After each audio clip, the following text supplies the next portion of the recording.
The signs were ready and waiting by the front door. I'd spent the better part of the last couple of days on them because I wanted them to be perfect. Now the hard part: up the stairs, into the master bedroom, rip off the bedclothes, wrestle the mattress off the queen-size bed, and half carry, half slide it down the stairs, down the hall, through the front door, and out onto the front lawn next to the street. Back into the house, up the stairs, toss the slats and bedclothes down the hall, through the front door, and out onto the front lawn next to the street. Another trip to the bedroom, kick apart the side rails and hustle them outside. Check my watch for 22, have to hurry, need to be done by 5. The headboard and footboard followed, and by 4:35 the bed was back together. Next, the kitchen table. That was light enough that I was able to scoot and carry it, turning it sideways and angling it through the door, placing it next to the bed in the yard. The final item was the 6x8 throw rug in the living room. I rolled it up and placed it by the other items in the yard, erected the signs, and noted with pride that it was only 4:55, 10 minutes to go until my wife comes home. I walked to the middle of the street and turned to view my handiwork. It looked so beautiful it almost brought a tear to my eye. My wife's and my marriage bed, the kitchen table, and throw rug, the 3 places I knew for sure my wife and her lover had used repeatedly over the past 6 months. And the signs, so perfect, placed high enough to be out of reach, and one by one I read them. The large sign in front of the furniture: these items are yours for the taking. Free. They are no longer wanted in this house. If you are able to stomach the stench of adultery and broken vows, help yourself. The sign above the bed read, on this bed, my wife repeatedly broke her wedding vows and threw our marriage away by having sex with her lover twice a week for the past 6 months. This afternoon was their most recent tryst, and the smell of their bodies still clings to the sheets. Over the kitchen table was the sign that said, my wife and her lover often had sex on this table, usually just a few hours before she served me dinner. Over the throw rug was a sign that said, my wife and her lover seemed to prefer this rug for their fun.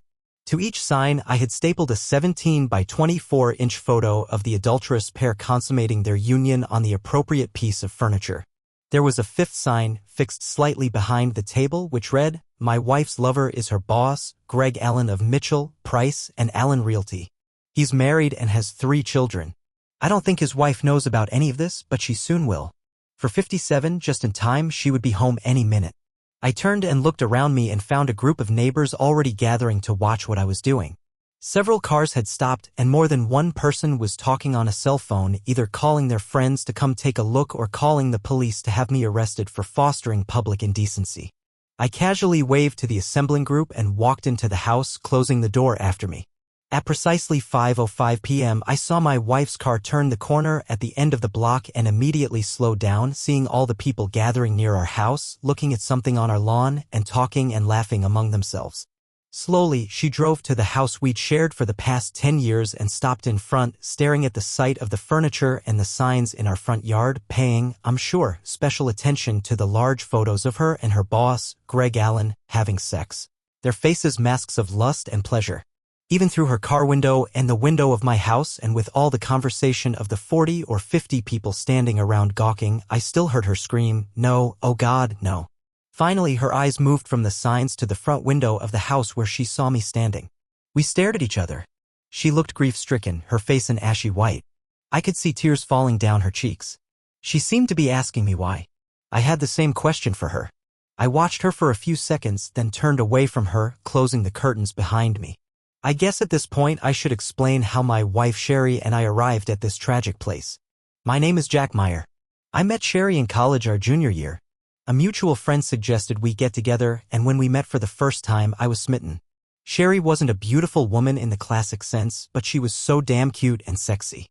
5 feet 2 inches, with beautiful blue eyes and dishwater blonde hair down to her shoulders. Her body was petite but perfectly proportioned, and her tiny waist captivated me, and though she didn't know it at the time, she had me, and the thought that I wouldn't win her never crossed my mind. Sherry and I started dating, and within a few weeks we were a couple. A month after we met, we made love for the first time, and it was like nothing I had ever experienced. I was obsessed with Sherry and couldn't get enough of her body. Neither of us were virgins our first time, but we were far from experienced, and we luxuriated in each other's bodies. Oral sex was wonderful, and everything we tried seemed to become our favorite. I think it is safe to say we were as deeply in love as it was possible for 2 people to be. We were married just after graduation and moved into our first home, a condo in Van Nuys. Sherry got a real estate license and went to work with one of the area's more prominent agencies. I used my engineering degree to snag a nice position with an electronic manufacturing company, and we settled into a life I thought was perfect. For the next 13 years, we shared a fabulous life together. First in our condo, then as our earnings increased, we bought our dream home and started our family. First came Shelby, now 8 years old, then 2 years later along came Ryan, who is now 6. Sherry and I loved those 2 kids to total distraction. We lived for each other and our family. So what happened? I wish I could tell you. I wish I could say I picked up on the little signs that told me something was wrong, but I didn't. I was totally oblivious, living in a world of absolute love and trust with my wife. It took a fluke to fill me in on what was going on. A fluke caused by our daughter Shelby getting sick at school. It was a Thursday, and I got a call just before noon from the school nurse that Shelby had come down with what appeared to be the flu. At the time, I was in the middle of a staff meeting and asked the school nurse to please call my wife. The nurse told me she had tried calling Sherry at her office, where she was told my wife would be out for most of the rest of the day. She tried our house, but there wasn't an answer, so she left a message, then her cell, only to be directed to her voicemail. So she called me since it was important that my daughter be picked up as soon as possible. I made my apologies to my staff and drove as quickly as I could to Shelby's school, where I picked her up and headed for home. When we got there and I opened the garage door, I was surprised to see a car I didn't recognize parked in my car spot next to my wife's. Instantly, I got a lump in my throat and my stomach began to churn. No, it couldn't be, I told myself. My wife, the woman I loved more than life itself, couldn't be having an affair. It wasn't possible. But still, why was there a strange car in the garage with the door down? Something was very wrong, and I had to find out, and I couldn't let my daughter find out with me. Stay in the car for a minute, Shelby, I told her. But why? I want to go to bed, she whined. I know it, baby, but I think the exterminator is here, spraying the house for bugs, and the spray will make you even sicker. I lied to her, the first lie I'd ever told my daughter. Let me check first, and then I'll come and get you. Daddy, what's wrong? Nothing, Shelby. I'm fine. Just the stink in the house really bothered me. Got to me. I'm fine. Don't worry. I'm fine. I left Shelby with her grandmother, telling her I'd pick her up in a couple of hours. I didn't explain anything to my mom about what I had witnessed, just told her to watch Shelby till I got back from work. I was tempted to drive back to my house and confront the cheating pair, but I decided I needed more than just a confrontation. I needed revenge. As I drove back to my office, I began to form plans that would ruin my wife and her boss forever. The electronics firm I worked for had several divisions. I was a senior engineer in the medical equipment division, and we shared a large complex with another division that designed and built commercial security equipment. When I reached my office, I told my secretary to make sure I wasn't disturbed for the rest of the afternoon. Then I picked up the phone and called my counterpart in the security division. Dan Taylor was an outstanding engineer and had been a good friend since college. I told him I needed to see him right away. He said he was coming my way to drop off some blueprints to be copied and would see me in half an hour. I told my secretary that Dan could come into my office as soon as he arrived. True to his word, he knocked on my door 20 minutes after our phone conversation. What's cooking, Jack? Come in, Dan, and close the door, I told him. Whoa, you look like you just lost your last friend, he said. I think I have, and I need your help. Anything, Jack? What's going on? I just caught my wife and her boss in bed together at my house. Damn, Jack, you're kidding. I wish I were. I had to pick up my daughter at school, and when I got home, there was a strange car in my garage. I snuck in and found them in our bedroom on our bed. I couldn't believe it, but it's true. That shouldn't happen to anyone. What happened when you confronted them? I didn't confront them. I wanted to, but my daughter is sick and I couldn't take a chance that she might see them, so I made her wait in the car for me. After I saw them together, I left quietly and took Shelby to my mom's house. What are you going to do? I'm not really sure, but I know I need proof. I need audio and video of them the next time they do it, and that's where you come in. You need security cameras and mics? Something small that I can hide in several rooms in the house to record everything that goes on. I think I can help you with that, Jack. But how do you know there will be a next time? Maybe this was a one-time thing where things got out of control. No chance, Dan. They talked about the fact they've been doing it regularly for the last 6 months. I don't know if they always go to my house, but I'm willing to bet they do. Hotels leave paper trails that neither of them can afford, and her boss's wife stays at home, so that leaves only my house available when I'm at work and the kids are in school. We talked for a few more minutes, then we got down to business. Dan said he had access to a new beta line of wireless miniature cameras and microphones that would work with my laptop or home computer. He also had a small, voice-operated recorder that I could put under Sherry's car seat to capture any conversations she might have while driving. It would only capture her side of the conversation, but it was better than nothing. I thanked him and told him I'd pick up everything in his office the next day. Going home that night was the hardest thing I'd ever done. I had no idea if I could face my wife and act like nothing had happened. I figured the best thing I could do was make Sherry think I wasn't feeling well, which was the truth. I picked up Shelby from my mom's, and when I got home, Sherry was fixing dinner in the kitchen. When she saw I had Shelby with me, she became frantic. "Where have you been? And why didn't you call and tell me that Shelby was sick?" "I just got the school nurse's message on the answering machine. The school tried to call you, Sherry, but for some reason you weren't available. They called your office and were told you weren't there. Then they tried the home phone and left a message. They even called your cell, but it went to voicemail. Oh God, I must have accidentally turned it off when I was showing houses.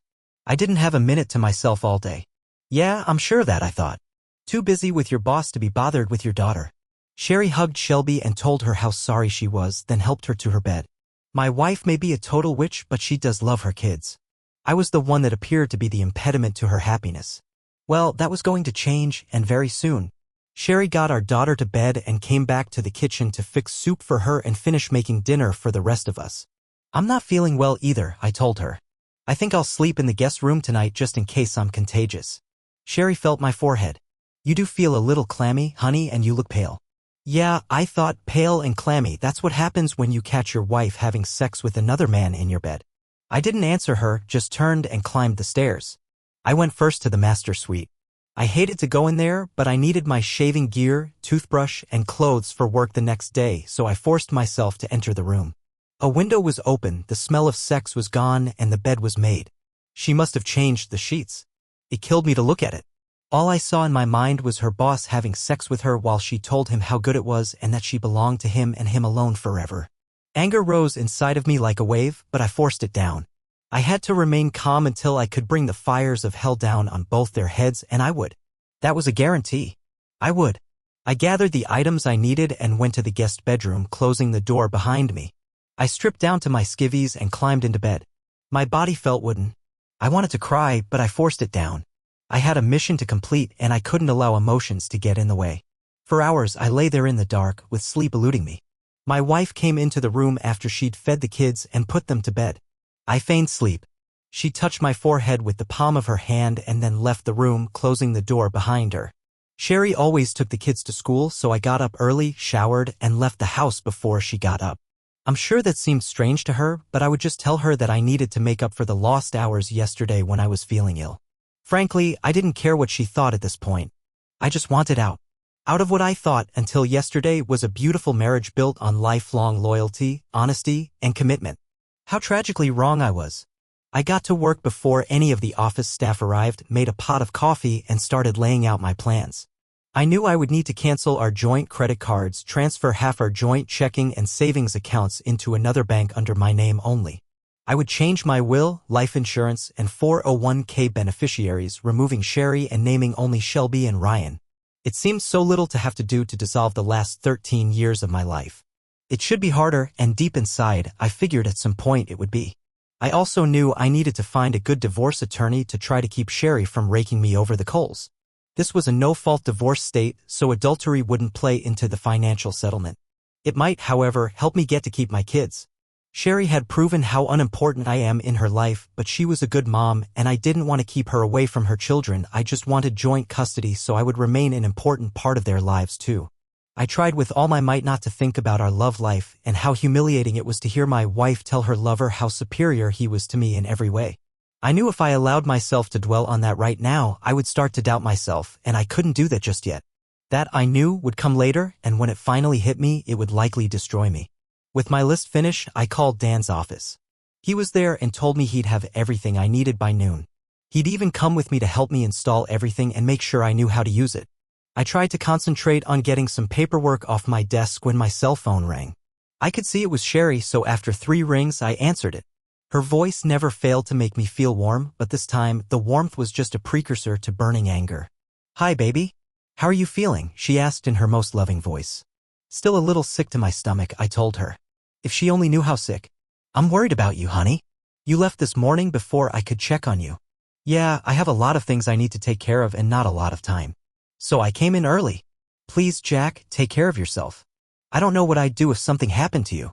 You know you and Shelby and Ryan are my whole life. You have a very strange way of showing that, I thought to myself. But what I told her was, yeah, I'll be fine. Just need to get it out of my system. Well, if you're up to it tonight, I can think of a good way to make everything better for you. The which I thought, and to think I've been so stupidly blind that I used to swallow her nonsense hook, line, and sinker, but not anymore. She was about to get everything that was coming to her. Just bide my time. Sure, we'll see how I feel. Boy, you really must not feel well to be so disinterested in getting what you know belongs to you, baby. Not disinterested, Sherry, just a lot on my mind right now. See you tonight? I'll be home by 6, honey. If you need me for anything, just give me a call. I'm in the office all day today. That's what I needed to hear. I called Dan. He said he had everything ready and I should meet him at the door to the loading dock. We put everything into Dan's van, and with the two of us working on the install, we had it all in place and tested by 3:30. Then we installed the software on my home office PC and set up a secure folder to gather and hold everything the cameras and microphones picked up. We bugged the living room, kitchen, guest bedroom, and of course, the master suite, paying special attention to that room with 4 cameras that would capture virtually everything that went on there. As a final thought, we also installed a camera and mic in the master bath in case the loving couple decided to shower together after their rendezvous. Everything was automatically activated by motion with the cameras turning on the mics. I was ready. That night was the toughest one of my life. I couldn't convince myself to play the illness routine again, so after dinner, when the kids were asleep, I dutifully followed my wife to our room where I turned on my side away from her and pretended to go to sleep. Sherry seemed perturbed since we always cuddled before sleep. She spooned up against my back, draping her arm over me. Anything wrong, my love? She asked. No, Sherry, I told her, you have always satisfied me. I just wonder sometimes if I'm man enough for you. Jack, why would you say such a thing? You know you have always been enough man for me. My life would end if something happened to you. I'll never need anyone else as long as I have you. You are my perfect lover, man. Always have been. Always will be. Yeah, I guess that's just hard to believe sometimes. Jack, what is wrong with you? Nothing, Sherry, just tired, and I closed my eyes and tried to sleep. Sometime later I heard the sound of Sherry softly crying. I felt no pity for her, but I did wonder if she cried out of shame for what she was doing or because she felt like I was being mean to her. Again, I got up before she did and took the opportunity to install the voice recorder under the seat of her car. I also checked out the video and sound from the installed equipment and was assured that everything we'd done the night before was captured cleanly even in the low-light nighttime conditions in our bedroom. When Sherry got up at first, she was a little snippy, telling me I'd said some things the night before that had hurt her feelings. Then she gave me a peck on the cheek and her mood changed into a cheery one. I guess that's because of her plans for that afternoon with her boss. I poured her a cup of coffee and told her I would be locked in my office all day. She told me she had to spend the entire afternoon showing several homes and was pretty sure she was going to make a big sale, but she would be able to pick up Shelby and Ryan after school. With a peck on her cheek, I made my way to the garage door, only to have Sherry say, Jack, you forgot to tell me you love me, honey. You know how important it is to me to hear you tell me that every morning before we start our days. Sorry, Sherry. I guess by now I figured you should know how I feel about you. There's just a lot on my mind. Okay, I forgive you this time, but a girl needs to hear her man tell her that he loves her. Don't forget that. I promise I won't. And I walked out. Yeah, I'll tell some girl how much I love her if and when I ever find another girl I can trust enough to fall in love with. The information Sherry gave me about showing homes all afternoon led me to believe that she would likely be spending some time with the true love of her life. I hoped that was the case. I was tired of playing games. I wanted this whole disaster over and done with. I spent the morning actually getting some work done in my office, though I kept glancing at my watch. Finally, at noon, I told my secretary that I would be gone for a few hours and set my plan in motion. I checked out a company van and parked across the street from my house, where I waited to see what transpired. It took until almost 1 o'clock before I saw Sherry's car pull up to the house, open the garage door, and park in her usual spot. When she got out of her car and entered the house without lowering the garage door, I figured she was either going to leave again right away or she was expecting someone. 10 minutes later, I found she was expecting someone, as the same car I'd seen the day I caught them together drove up our driveway and into the garage, taking my place just as he had taken my place in my wife's body. I saw him get out of the car and the garage door closed. I had to hand it to them. They had guts to be so blatant about meeting in my house, in my bed, to carry out their affair. It just proved to me that they both believed there was no way they would ever be caught. Either that, or they had both come to the conclusion that they didn't care whether they got caught or not. Well, they would soon find out how wrong they were on both counts. They had been caught, and I would make sure that they would both care a great deal. With this final proof of my wife's infidelity and knowing I would soon have all the visual proof I needed of their sordid affair, I finally allowed the tears to fall. For 13 years, I had been convinced that my loving wife would never cheat on me, just as I would never cheat on her. And with the tears came the first round of doubts. Was he that much better as a lover? I saw that he wasn't any bigger than I was.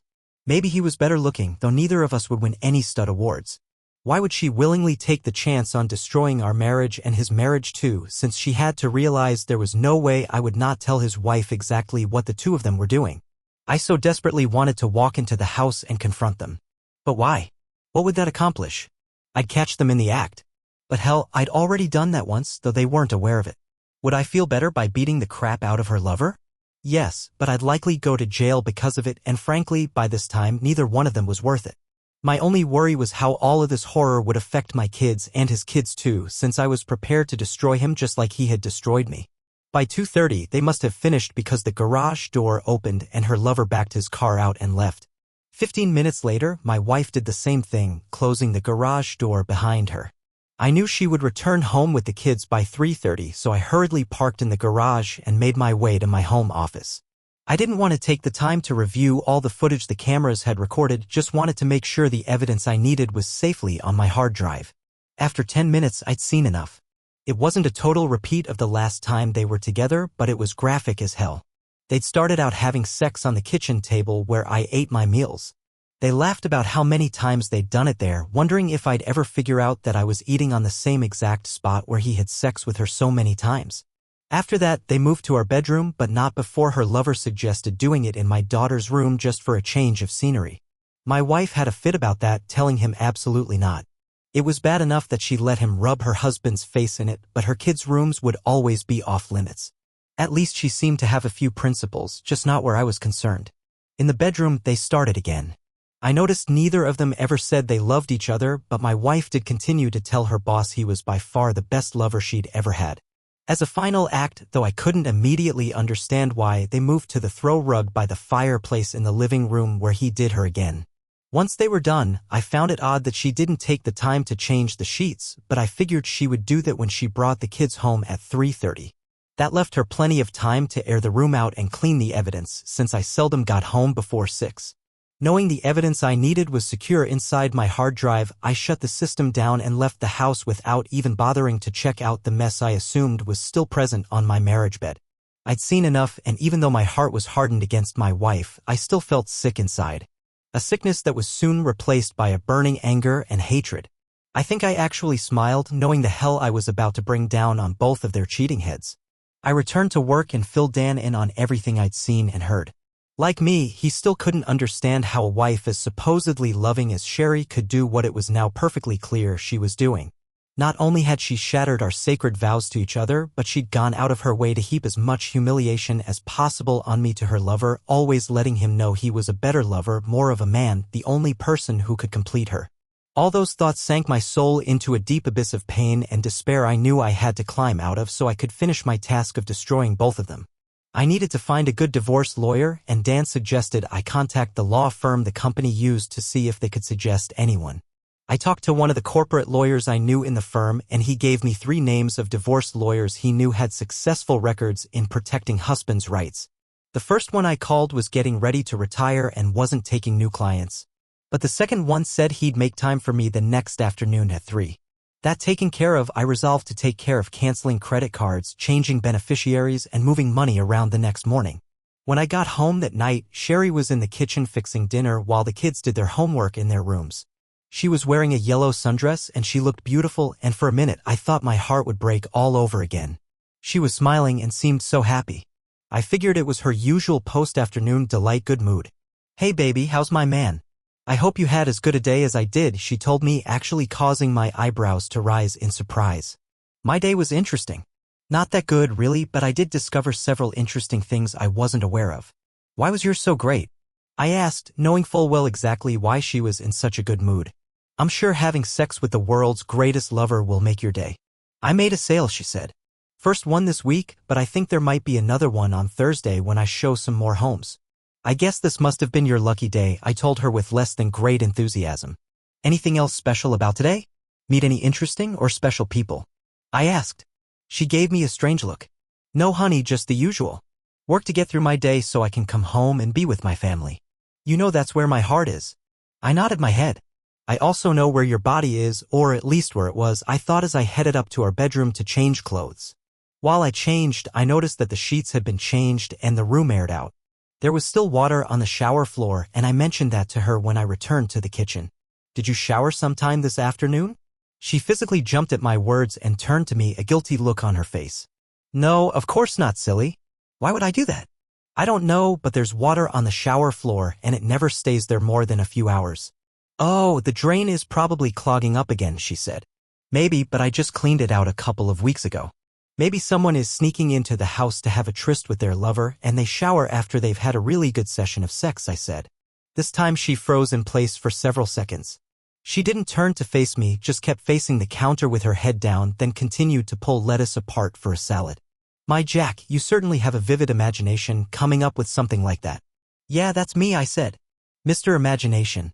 Or is it ESP? Sometimes I think I can read people's minds. Well, if you could read my mind, you'd see how much I love you, and she attempted to laugh, but it sounded strained. I'll be in my office. Let me know when dinner is ready, I told her, and she turned slightly and looked at me. She looked worried. Dinner was quiet. Not a lot of conversation. Sherry seemed surprised when I took her usual place at the table and made her sit in my normal spot where she had sex with her boss a few hours before. Jack, you always eat in that place at the table. Why change now? Oh, it's just kind of nice to have a change of scenery for a change. Sherry gave me an odd look, and when she sat down, she didn't eat much, just more or less pushed food around on her plate. During dinner, the kids talked about their day, but Sherry and I just listened for the most part, making appropriate comments from time to time. After we'd all pitched in to help clean the dishes, I returned to my office to work on my project.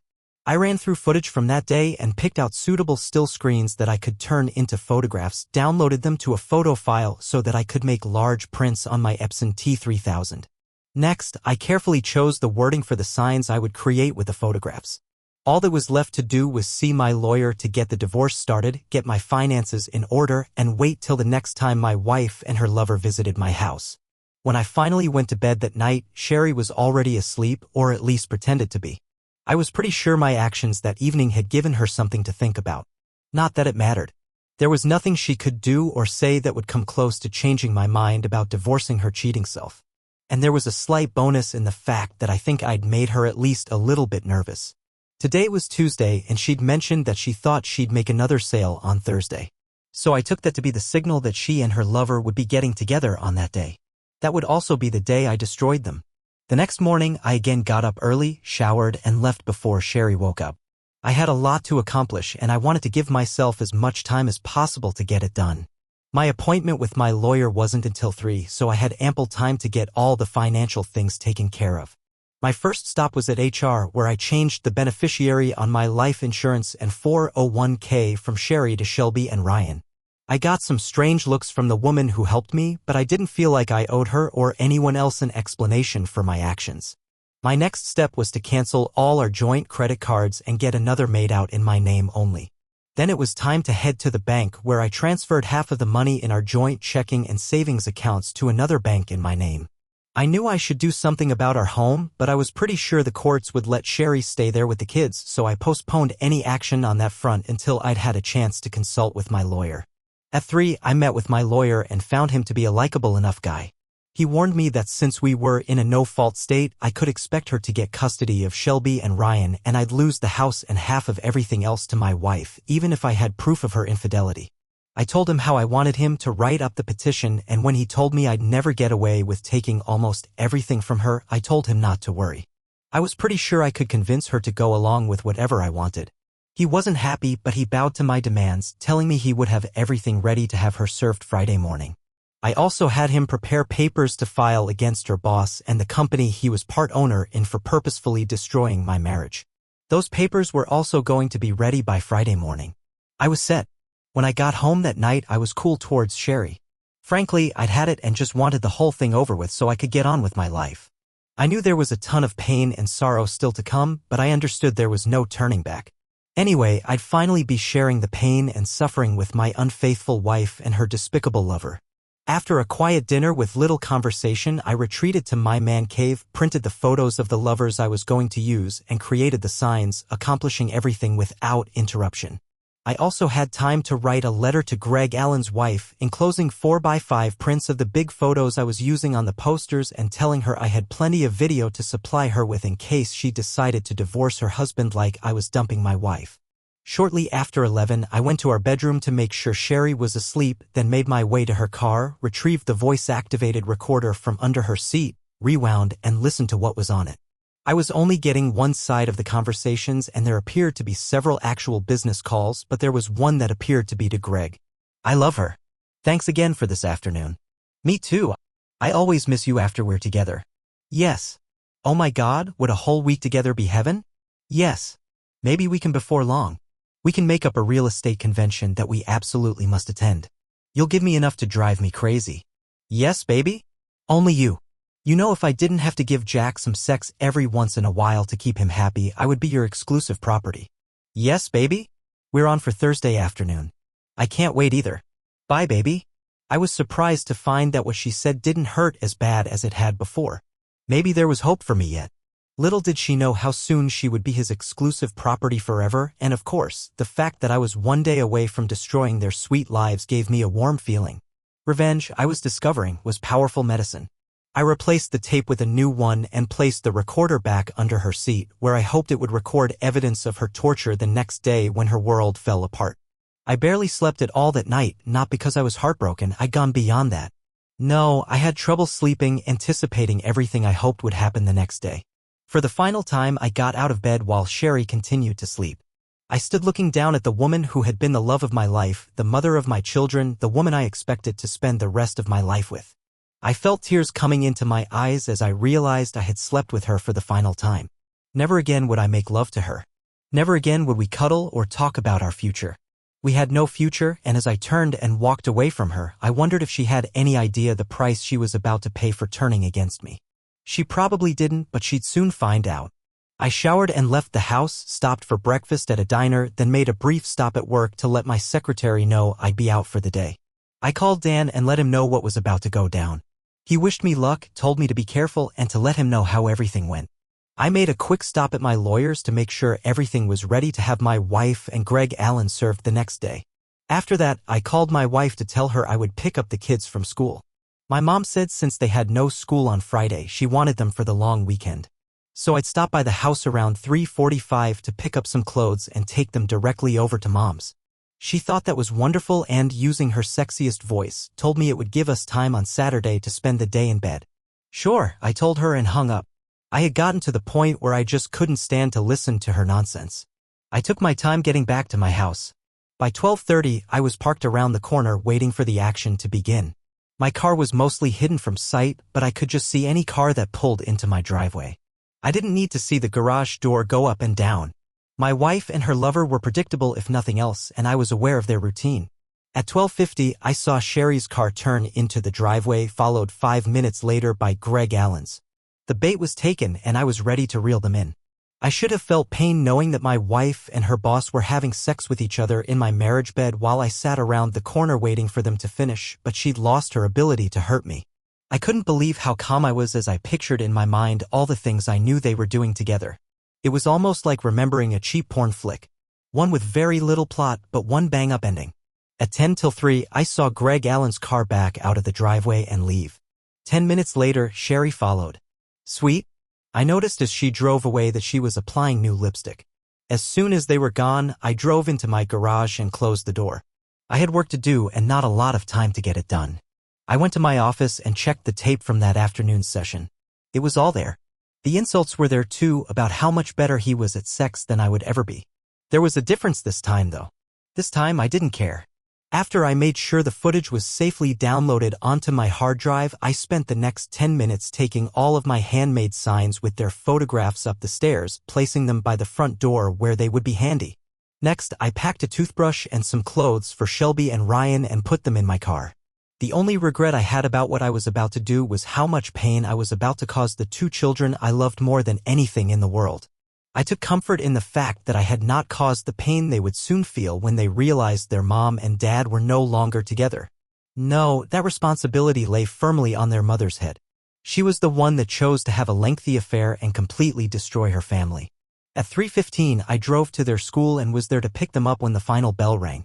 I told them they would be spending the weekend with Grandma, and since she always spoiled them rotten, they were thrilled. 45 minutes later, I had dropped them off and returned to the house where I put my plan into action. And that brings us back to where we started. Bed, table, and rug on the lawn with all the signs, the neighbors watching, and Sherry coming home to the horror of learning the truth that I knew everything. I did not hear from Sherry that night, though I thought I would. There was a call late that evening from her cell phone, but when I answered, there was no one there. I was visited by the police an hour after Sherry left. They were sympathetic but told me I had to remove the signs and photographs or they would have to cite me for disturbing the peace and public indecency. I took them down. They had done what I wanted them to do. They were seen by my wife. I took them down. They had done what I wanted them to do. They were seen by my wife, and I knew from the look on her face before I turned away from her that her life had begun to spiral down into hell. That night, I drank the better part of a fifth of Maker's Mark and passed out in an alcoholic stupor. I woke up Friday morning with a world-class hangover.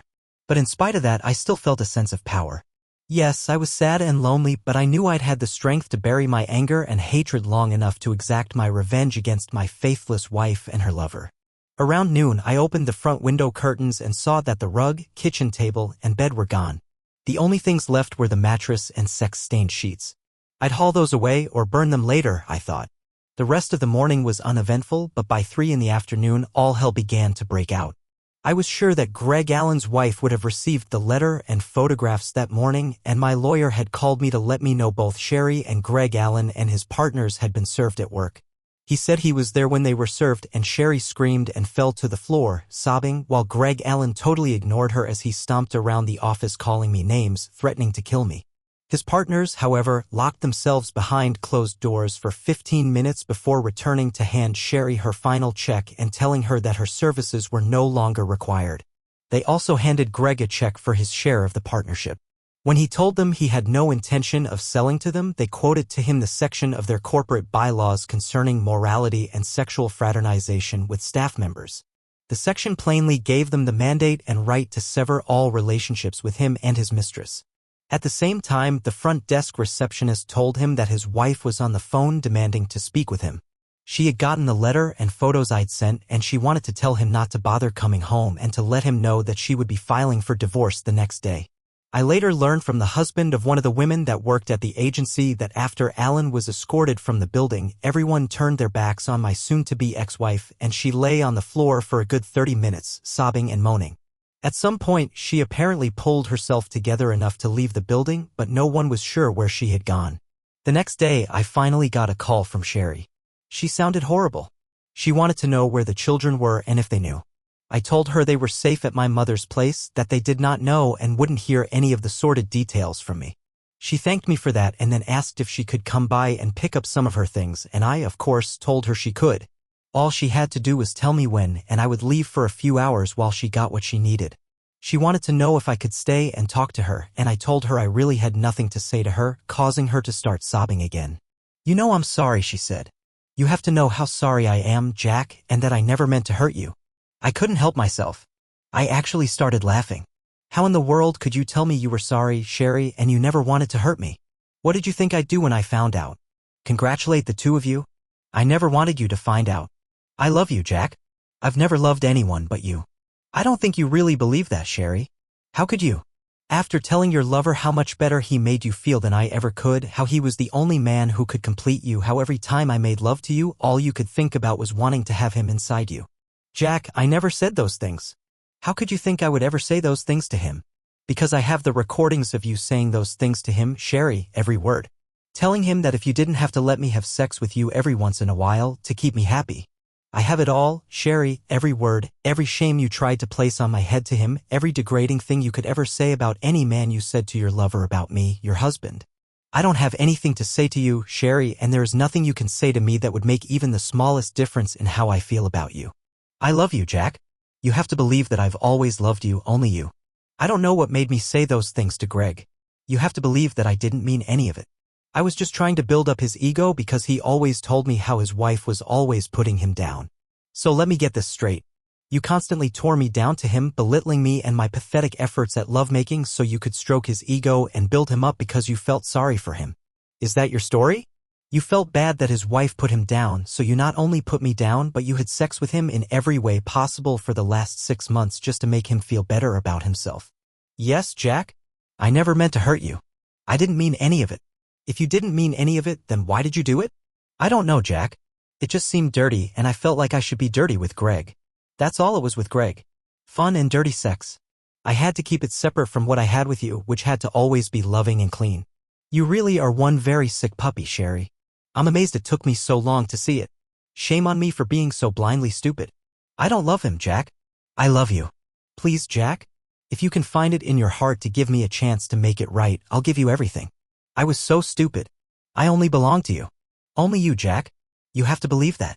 I made a mistake, but that can't be the end of us. Let me show you. I can come to you right now. Please, Jack? Please. Don't leave me. Sorry, Sherry. I don't love you and I don't have to leave you. You left me. The things you did with him and the degrading, humiliating things you said about me over and over and over again for over 6 months proved you don't love me. You can't love someone and wish him that kind of pain, harm, and humiliation. I think you're disgusting, Sherry, an evil and disgusting woman, and I cannot wait to have you out of my life. Do you really think I want anything to do with you after you gave yourself to him and promised it only to him forever? I wouldn't touch your body if you were the last woman on earth. The only reason that I will ever have anything to do with you at all is the children. Remember them? Shelby and Ryan? The kids we created when we were still a family? You betrayed them too. I want to spare them as much pain as possible, but I don't want to spare you anything. In fact, I want you to feel all of the pain you've heaped on me. You and your lover Greg both deserve it, and I want you to feel it. Why did you tell his wife, Jack? That was unfair. Unfair? Are you completely delusional, Sherry? What you did to me and our children is unfair. Why do you think I told her? Number 1, he destroyed my family by having sex with my wife over and over again. Number 2, he took possession of the one body on this earth I thought was mine to have and hold, and he made her tell him how wonderful he was and what a miserable failure I was. And number 3, his wife needed to know what an absolute miserable failure of a human being she is married to. What she does with that information is up to her. They have children, Jack. So do I, Sherry, and my 2 are the ones I want to protect. I feel bad for his kids too, but it's not because of me that they may be facing the possibility of a future without their dad. It's his fault and your fault too, Sherry. I refuse to take any of the blame here. I don't want a divorce, Jack. I'll fight for a marriage. There's nothing to fight for. I would honestly rather be dead than have to be shackled to you for the rest of my life. I know you still love me, Jack. You have to. You can't just turn that off over one thing like this. My God, you are delusional, completely out of your mind. Did you read the divorce petition you were served with? No. Why should I?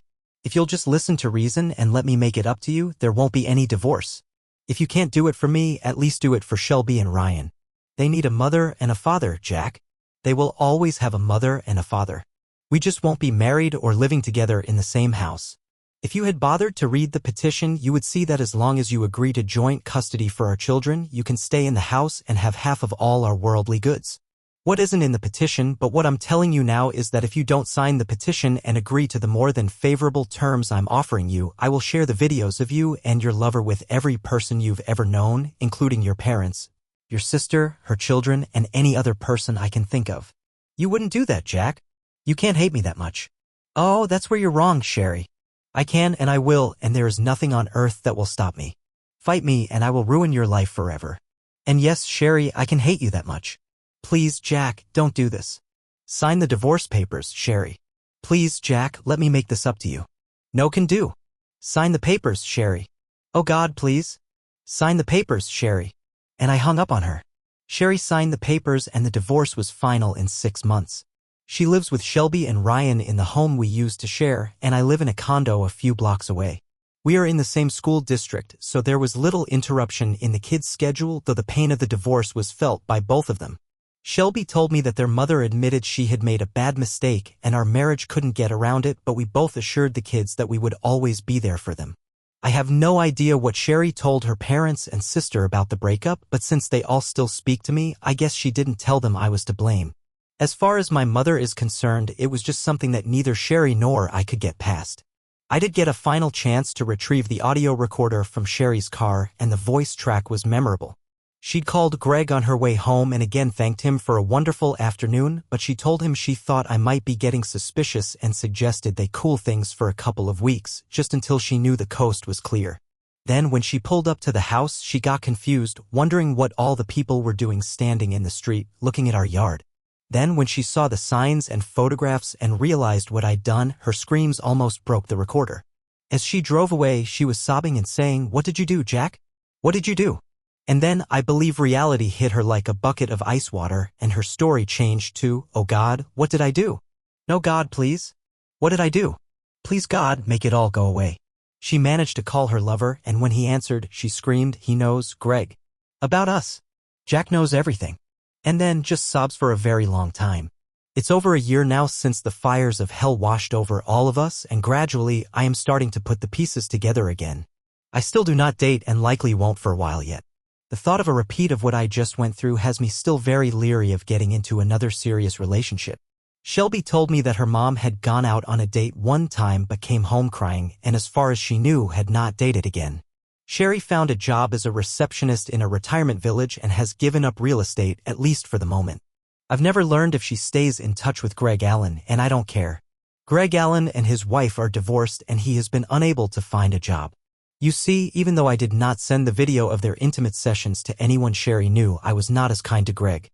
It seems that many businesses are spooked by the possibility of hiring someone with the reputation of seducing married women and breaking up marriages. Of course, I blurred Sherry's face in the videos, but I did leave all of the audio intact. I recently heard that Greg's former wife is dating a nice guy, a policeman, and it seems to be getting serious. Good for her. Oh, and speaking of Greg's former company, to avoid any bad publicity, they made a generous offer to keep me from suing them. I accepted it, and as far as I'm concerned, it's all behind me. For now, I'm just interested in my children and their future. Maybe one day my future will become important to me too.